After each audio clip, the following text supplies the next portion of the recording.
से कष्ट और पीड़ा में होते हैं तो हम डॉक्टर के पास जाते हैं, हम अस्पताल जाते हैं, और जब डॉक्टर हमें दवाई देते हैं, हमारा इलाज करते हैं, चाहे वो टैबलेट हो, चाहे वो सिरप हो, चाहे वो इंजेक्शन हो, हम तुरंत लेते हैं।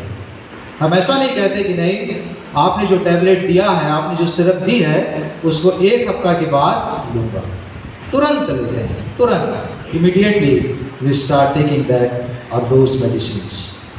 परमेश्वर पिता चाहते हैं, परमेश्वर पिता की ये इच्छा है कि जो कृपा दृष्टि वो आज अभी इस समय अपने पवित्र भवन में आपके और मेरे जीवन में कर रहे हैं, उसको हम पहचानें, तुरंत पहचानें, अभी पहचानें। और इसलिए मैं उस बात को ध्यान में रखकर, उस थीम को ध्यान में रखकर मैं चाहता हूं कि हम इस भाग पर लूका रचित सुसमाचार और उसका 19वां अध्याय 41 से लेकर 44 पद तक हम थोड़ी देर के लिए ध्यान करेंगे। सो जो पाठ पवित्र धर्मशास्त्र का हमारे मनन और चिंतन के लिए पढ़ा गया, उसमें हम एक विशेष बात देखते हैं, और वो विशेष बात यह है कि हमारे उद्धारकर्ता प्रभु यीशु मसीह रो रहे हैं।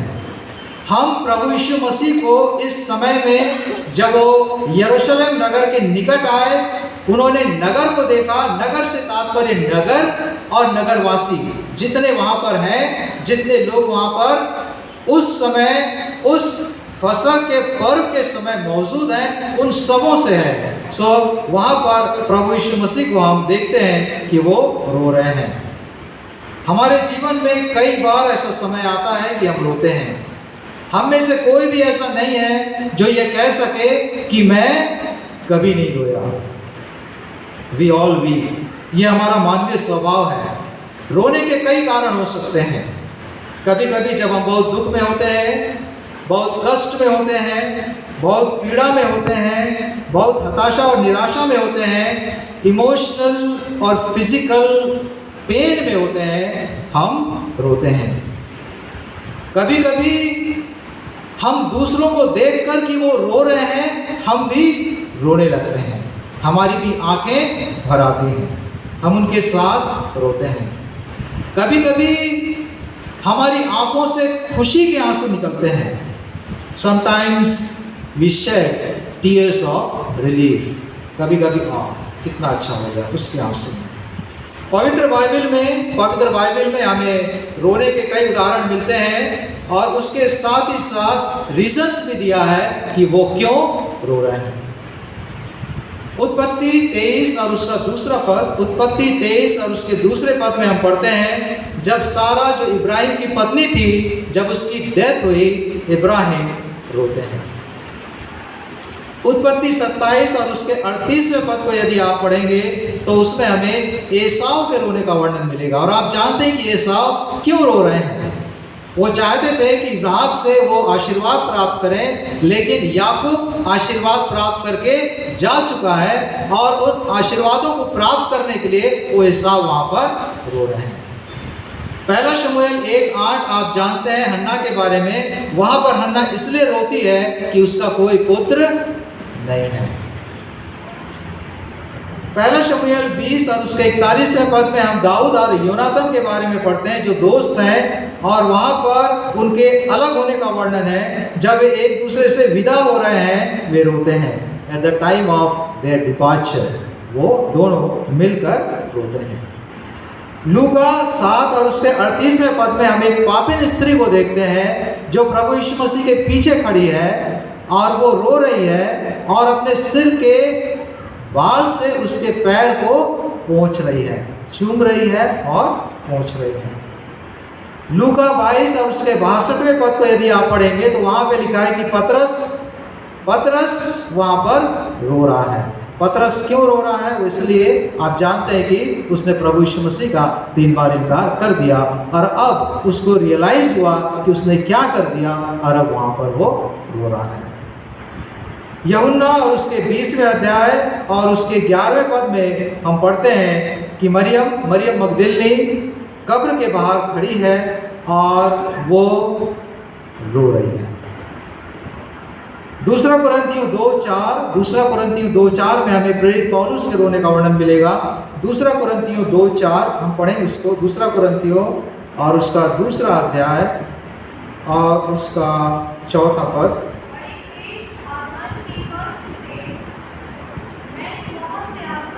मैंने बहुत से आंसू बहा कर। वहां पर हम प्रेरित पौलुस के रोने का वर्णन देखते हैं कि कैसे कष्ट से और आंसू बहा कर वो उन लोगों को इसलिए लिखते हैं कि वो उदास ना हो, कुरिन्थियों की कलीसिया उदास ना हो, लेकिन वो उस प्रेम को जाने जो परमेश्वर पिता उनसे रखते हैं।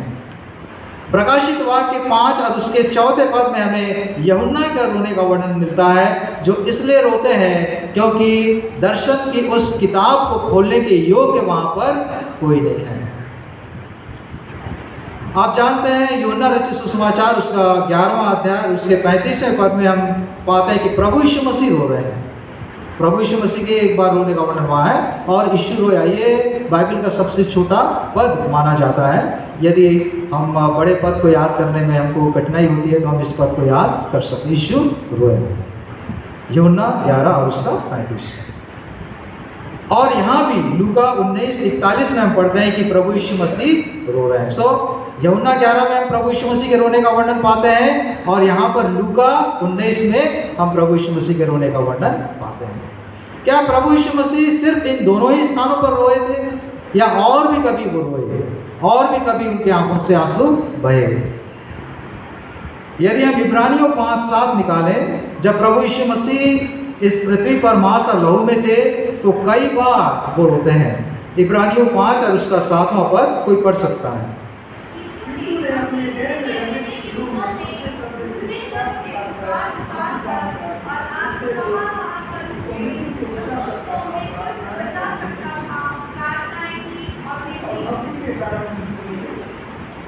आप दोनों को धन्यवाद।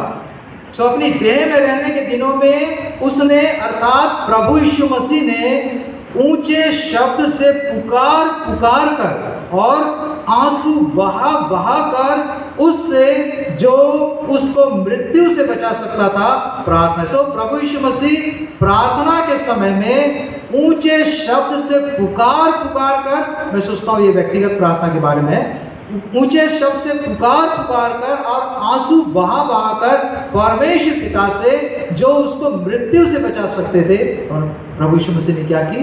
प्रार्थना। प्रार्थना के समय में प्रभु यीशु मसीह रोते थे और उनकी उसमें लिखा है उसकी सुनी गई। प्रभु यीशु मसीह पुकार कर रो कर प्रार्थना करते थे।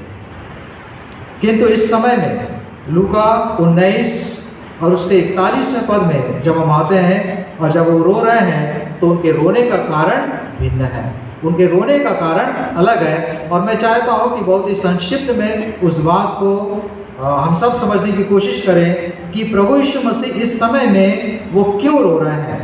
वो इस समय में लोगों के अंधेपन पर रो रहे हैं जो इस बात को पहचानने में असमर्थ है कि प्रभु यीशु ही मसीह है।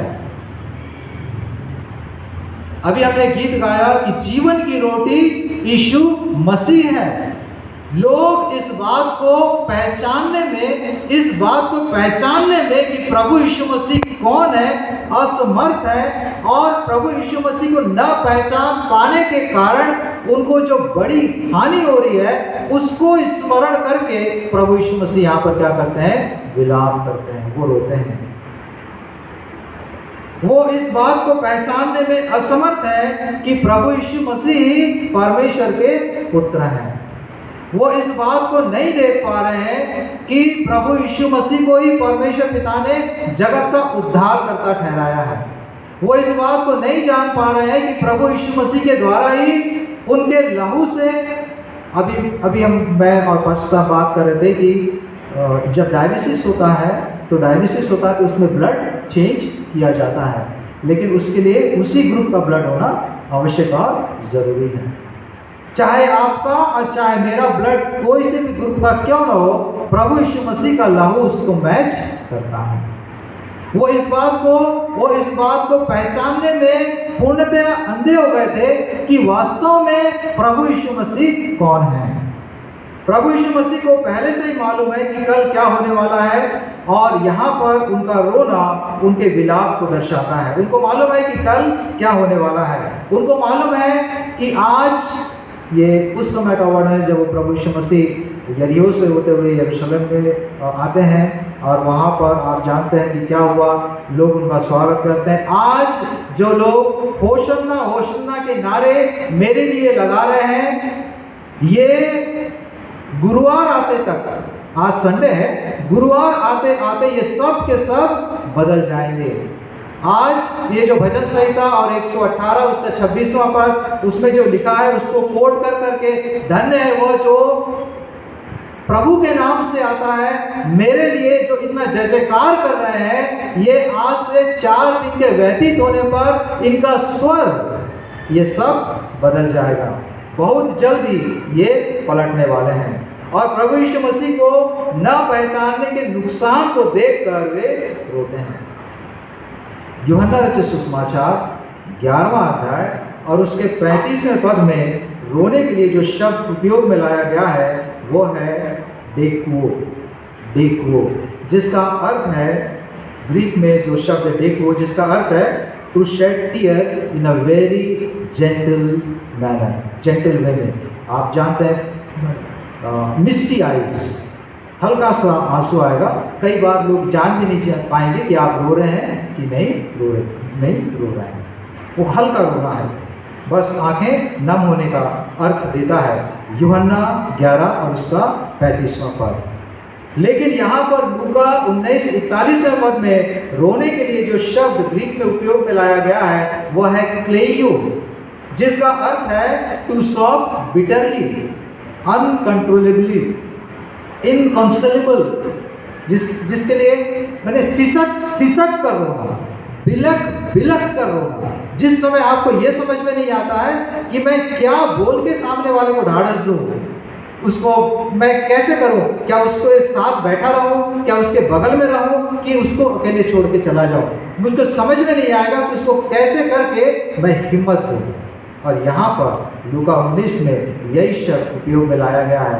यहाँ पर प्रभु यीशु मसीह इस प्रकार से उस हानि को स्मरण करके या देख करके, चूंकि वो सब जानते हैं, वो रो रहे हैं। इतना ज़्यादा आए भर भर कर वो रो रहे थे, अपने लिए नहीं रो रहे हैं वो, कि नहीं ये कुछ समय के बाद ये मुझको क्रूस पर चढ़ाने वाले हैं, लेकिन वो दूसरों के लिए, लोगों के लिए रो रहे हैं कि वे प्रभु यीशु मसीह के कुशल से वंचित होने वाले हैं। मैं चाहता हूँ कि हम इस बात को पढ़ें। 42वां पद, 19:42। और कहा, क्या ही भला होता कि तू ही इसी दिन में कुशल की बातें जानता, परंतु अब वे तेरी आंखों से छिप गई हैं।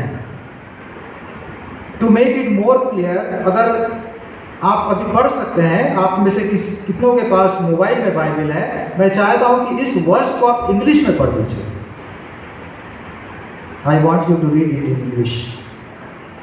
है आपके पास, कोई भी पढ़ सकता है किसी के पास इंग्लिश में? आप पढ़ेंगे तो अच्छा लगेगा।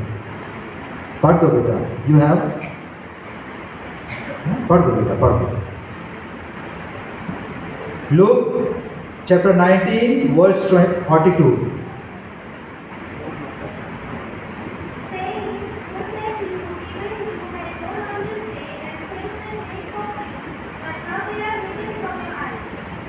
Thank you. If you had known, even you, especially in this your day, आज के दिन, इसी दिन, वहां पे लिखा है, यदि तू इसी दिन में, in your day, the things that make for your peace, यहाँ पे लिखा है peace, कुशल के लिए जो शब्द आया है peace, ग्रीक में एरिना, हिब्रू में शालोम, और अभी हमने गीत की पुस्तक में से पढ़ा, अपने मन की शांति के लिए इस पवित्र प्रभु भोज को लो। अर्थात प्रभु यीशु मसीह को न पहचानने का अर्थ है शांति से वंचित हो जाना, कुशल से वंचित हो जाना, और ये कितना बड़ा लॉस है, कितनी बड़ी हानि है। और यहाँ पे लिखा है तू ही इसी दिन, इन दिस योर डे, आज के दिन, उसके दिन। एक व्यक्ति जो प्रभु यीशु मसीह को नहीं पहचानता, आज के दिन, उसके समय में उसके पास शांति नहीं है। यदि मैं आज प्रभु यीशु मसीह को, कल मेरी स्थिति क्या थी नहीं मालूम, कल की बात मैं नहीं कर रहा, लेकिन आज यदि मैं प्रभु यीशु मसीह को नहीं पहचान रहा हूं तो मेरे पास शांति नहीं है, मेरे पास शांति नहीं हो सकती, मैं शांति में रह नहीं सकता। आज संसार में कितने ऐसे लोग हैं जिनके जीवन में शांति नहीं है, वो सिर्फ इसलिए कि वे प्रभु यीशु मसीह को नहीं पहचानते। They do not recognize who Jesus actually is. बाहर से हम अच्छे दिख सकते हैं, बाहर से आप और मैं अच्छे दिख सकते हैं, बाहर से आप और मैं अपने आप को अच्छा दिखा सकते हैं, लेकिन क्या हमारे भीतर शांति है? आप जानते हैं हमारे भीतर, हमारी आत्मा में कुछ ऐसी बातें हैं जो हमको अंदर ही अंदर तड़पाती है। If we have within ourselves unresolved sins, those sins they really torment us. वो हमको तकलीफ देते हैं। हमारा पाप, हमारा कलंक, हमारा अपराध बोध, दूर न किए गए पाप, ये हमें बेचैन करते हैं। हम शांति से नहीं रह सकते, और उस अशांति को स्मरण करके जो प्रभु यीशु मसीह के न पहचानने का कारण है, प्रभु यीशु मसीह की कैसे इनको लॉस हो रहा है, प्रभु यीशु मसीह का विलाप है। किंतु जब हम प्रभु यीशु मसीह के साथ संबंध में आते हैं, विश्वास के साथ उनकी क्षमा को और उनको ग्रहण करते हैं, तो एक ऐसी शांति हमारे जीवन में आती है जो संसार की कोई दूसरी चीज़, दूसरी बात हमको दे नहीं सकती। और उसी को देने के लिए परमेश्वर पिता ने हमको इस समय में ये संगति और ये अवसर दिया है कि विश्वास के साथ, इसलिए पवित्र प्रभु भोज के जब एलिमेंट्स हम देते हैं, कहते हैं विश्वास के साथ इसे लो और ग्रहण करो। परमेश्वर पिता को धन्यवाद करते हुए, ये प्रभु यीशु मसीह की देह है, प्रभु यीशु मसीह ने कहा ये मेरी देह है जो तुम्हारे लिए दी जाती है, इसे लो और खाओ, इस बात को स्मरणार्थ कि मसीह तुम्हारे लिए मरा, और विश्वास के साथ धन्यवाद करते हुए उसको अपने मन में ग्रहण करो। जब हम विश्वास के साथ धन्यवाद करते हुए उसको ग्रहण करते हैं, एक संबंध, हम किसके साथ संबंध स्थापित कर सकते हैं? जिसको हम नहीं पहचानते, क्या उसके साथ हमारा संबंध हो सकता है? कदापि नहीं हो सकता। संबंध बनाने के लिए उसको पहचानना जरूरी है, और ये लोग यहाँ पर असमर्थ हो गए, फेल हो गए कि वो प्रभु यीशु मसीह को पहचाने, और इसलिए कि वो प्रभु यीशु मसीह को नहीं पहचान पा रहे हैं, उसके साथ वो संबंध नहीं बना पा रहे हैं। और चूंकि उसके साथ संबंध नहीं बना पा रहे हैं, वो शांति से दूर हो गए हैं, और चूंकि शांति से वो दूर हो गए हैं, उनके जीवन में कुशलता नहीं है, कुछ शांति नहीं है। ये शांति संसार नहीं दे सकती, और इसलिए प्रभु यीशु मसीह यूहन्ना 14 में कहते हैं, मैं तुम्हें शांति दिए जाता हूं, मैं तुम्हें अपनी शांति दिए जाता हूं, जैसा संसार देता है वैसा मैं नहीं देता, लेकिन ये शांति जो तुम्हारे जीवन को बचाती है, जो तुम्हारे जीवन में, तुम्हारे अंदर, तुम्हारे भीतर एक चैन को लेकर आती है, वो शांति मैं देता हूं। प्रभु यीशु मसीह इसलिए विलाप कर रहे हैं, इसलिए रो रहे हैं कि वे लोग उस शांति से वंचित होने जा रहे हैं प्रभु यीशु मसीह को न पहचानने के द्वारा। क्या आज आप और मैं वास्तव में प्रभु यीशु मसीह को पहचान रहे हैं? क्या आपने पहचाना है? क्या मैंने पहचाना है? जब मैं लेने आता हूँ प्रपोज लेने के पहले जब हम लेते हैं, उस समय मुझसे पूछना है कि क्या वास्तव में मैंने प्रभु यीशु मसीह को पहचाना है। दूसरी बात जिसके साथ हम समाप्त करेंगे और महत्वपूर्ण बात जिसके कारण प्रभु यीशु मसीह रो रहे हैं, वो ये कि लोगों को उनके तिरस्कार का दंड मिलने वाला है। 43 और 44 पद, क्योंकि वे दिन तुझ पर आएंगे कि तेरे बैरी मोर्चा बांध कर तुझे घेर लेंगे और चारों ओर से तुझे दबाएंगे और तुझे और तेरे बालकों को जो तुझ में है मिट्टी में मिलाएंगे और तुझ में पत्थर पर पत्थर भी न छोड़ेंगे, क्योंकि तूने वह अवसर जब तुझ पर कृपा दृष्टि की गई थी न पहचाना। सो प्रभु यीशु मसीह यहाँ पर एक भविष्यवाणी कर रहे हैं, भविष्य की बात को बता रहे हैं। और इसी बात को यदि आप इसी बात को एक बार और कहते हैं, वो लूका 21:5 और 6 में, लूका 21:5 और 6, जब कितने लोग मंदिर के विषय में कह रहे थे कि ये कैसे सुंदर पत्थरों और भेंट की वस्तुओं से संवारा गया है, तो उसने कहा वे दिन आएंगे जिनमें यह सब जो तुम देखते हो उनमें से यहाँ किसी पत्थर पर पत्थर भी नहीं छूटेगा जो ढाया न जाएगा। सो प्रभु यीशु मसीह यरूशलेम के लिए, यरूशलेम के मंदिर के लिए, वो आने वाले समय में क्या होने वाला है उसकी भविष्यवाणी कर रहे हैं। और आप जानते हैं, यदि आपने इतिहास पढ़ा है, AD 70 में कैसे यरूशलेम का सत्यानाश किया गया, कैसे रोमन्स उन्होंने यरूशलेम को अपने पैरों तले कुचल दिया। पहली शताब्दी के इतिहासकार जोसेफस, जिन्हें रोमन गवर्नमेंट ने इतिहासकार नियुक्त किया, वो बतलाते हैं कि इस समय में लगभग 10 लाख लोगों को, 10 लाख यहूदियों को बर्बरता से मार डाला गया। लगभग 97,000 लोगों को गुलाम बना लिया गया। यरूशलेम के मंदिर को ध्वस्त कर दिया गया, तहस नहस कर दिया गया। प्रभु यीशु मसीह उस बात को पहले बता रहे हैं, उनको दुख है कि इसलिए कि तुमने मुझे पहचानने से इनकार कर दिया। व्यक्तिगत क्षति हुई, पारिवारिक क्षति हुई, सामाजिक क्षति हुई। जिस जगह पे तुम हो, जिस जगह पे मैंने तुम्हें रखा, उसकी भी हानि हुई और उसको वो याद करते हैं। और यह इसलिए कि उन्होंने प्रभु यीशु मसीह को पहचानने से इनकार कर दिया कि वे परमेश्वर के पुत्र हैं, कि वे उद्धार करता है, कि उन्होंने हमारे लिए कि उन्होंने हमको मोल लिया है, हम मोल लेकर छुड़ाए गए लोग हैं। परमेश्वर पिता ने हमको मोल लिया है। परमेश्वर पिता की इच्छा कभी नहीं रही कि कोई व्यक्ति दंडित हो। इज़िकिएल 33 और उसका 11 पद, इज़िकिएल 33 और उसका विषय इसके और उसके 33 और उसके 11 पद में लिखा है, सो तूने उनसे यह कहा, परमेश्वर यहोवा की वाणी है, मेरे जीवन की सौगंध, मैं दुष्ट के मरने से कुछ भी प्रसन्न नहीं होता, परंतु इसलिए कि दुष्ट अपने मार्ग से फिरकर जीवित रहे। परमेश्वर पिता कभी भी नहीं चाहते कि कोई भी व्यक्ति, चाहे वो कितना भी दुष्ट क्यों ना हो, वो मर जाए। मैं प्रसन्न नहीं होता उससे, लेकिन मैं इस बात से प्रसन्न होता हूँ कि वो मन फिरा है, दुष्ट अपने मार्ग से फिरकर जीवित रहे, और इसलिए अपने बुरे मार्ग से फिर जाओ, तुम क्यों मरो। आज पवित्र प्रभु की संगति में जब हम आते हैं, हम इस बात को स्मरण रखें कि आज भी परमेश्वर पिता की इच्छा है कि प्रभु यीशु मसीह को हम अच्छे से पहचाने कि वो कौन है, उसने हमारे लिए क्या किया है। जब हम उसके लिए बोलो जय बोलो, जब हम उसके लिए जिंदाबाद, जब हम उसके लिए कितने गहरे प्रेम से तूने प्रेम किया, जब हम उसके लिए जीवन की रोटी यीशु मसीह है, जब हम उसके लिए कि नहीं वो तेरे पास खड़ा है, हम इतनी महिमा करते हैं।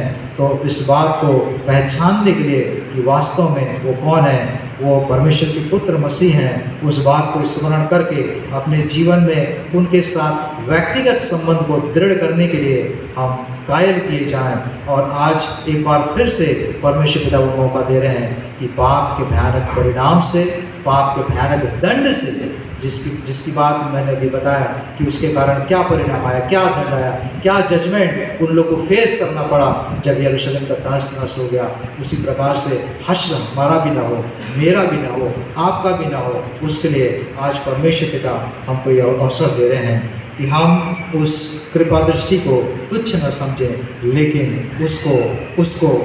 उसको पहचान लें, प्रभु यीशु मसीह को पहचाने, उस अवसर को पहचाने और बड़े नम्रता और दीनता के साथ पवित्र मेज में घुटने टेकें और कहें कि हाँ परमेश्वर पिता, आपने जो मेरे लिए किया है वो कोई दूसरा नहीं कर सकता, आपने जो मुझे दिया है वो कोई दूसरा नहीं दे सकता, ना यहाँ और ना आने वाले जीवन में। आइए हम